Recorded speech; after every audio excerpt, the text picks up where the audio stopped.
Benjamin Franklin. Most Americans know him as a scientist who experimented with lightning, creating the lightning rod. Some may know him from his myriad of other inventions. Some may know him as one of the authors of the Declaration of Independence and an important diplomat in the early American government. Fewer know him as a relentlessly curious scientist who invented many items still in use today. And even fewer know him as the 18th century founder of many institutions still around in the 21st century. Franklin was the first widely respected citizen of the fledgling nation around the known world. Philadelphia was arguably the most important city in colonial America. Franklin arrived in Philadelphia penniless and dirty, having run away from an apprenticeship to his brother at the age of 17.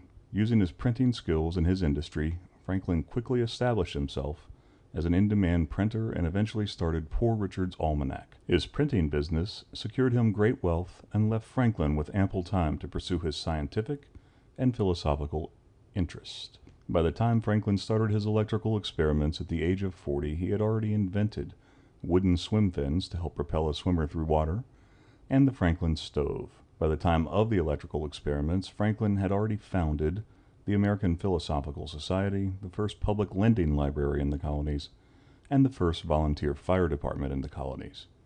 Between the beginning of his electrical experiments and his kite flying 6 years later, Franklin founded the first hospital in the colonies, which became Pennsylvania Hospital, as well as founded the Public Academy of Philadelphia, which became the University of Pennsylvania. Between the time of his kite flying experiment and his time serving in the Continental Congress on the committee to draft the Declaration of Independence, Franklin founded the first fire insurance company in the colonies. He was the Postmaster General of Philadelphia, then of the colonies, and eventually the first Postmaster General of the United States. For this role, he invented an odometer to help map out the postal routes.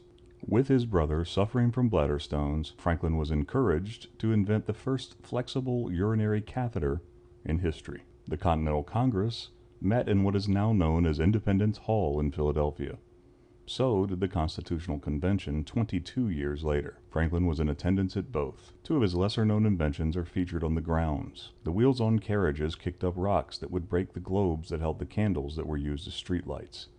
This could lead to uncontrollable fires. Franklin came up with a flat pedestal for the candle with 4 panes of glass around it. This way, only one pane would break and the candle would remain in the event that a rock was thrown. Franklin also invented a 6-sided guard shack to be used on the grounds. On rainy nights, youths would sneak up on the guard shack and tip it over so that the door was stuck in the mud.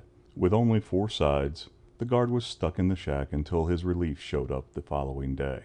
Franklin's 6-sided guard shack allowed any trapped guard to rock back and forth, eventually rolling the shack over and getting the door out of the mud. Guards were important to both meetings as the participants were committing treason at each. Franklin was pressed into diplomatic service soon after the Continental Congress and sent to France. The time demands of his new job and his slowly advancing age slowed the pace of his inventions, but it did not diminish his curiosity and inquisitiveness.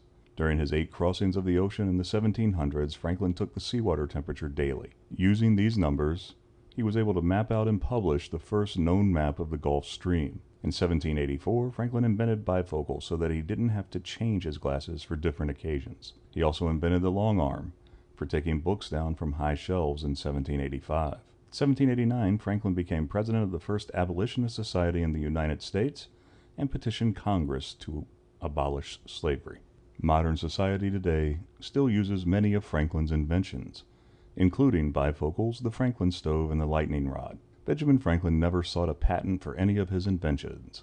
He is quoted as saying, "As we benefit from the inventions of others, we should be glad to share our own, freely and gladly." In 1790, Benjamin Franklin died in Philadelphia at the age of 84.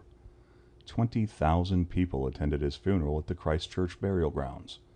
Congress declared a month of mourning for him, and he was widely celebrated in newspapers and by public figures in his home country.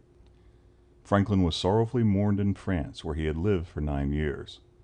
Benjamin Franklin was the first citizen of renown for the fledgling country.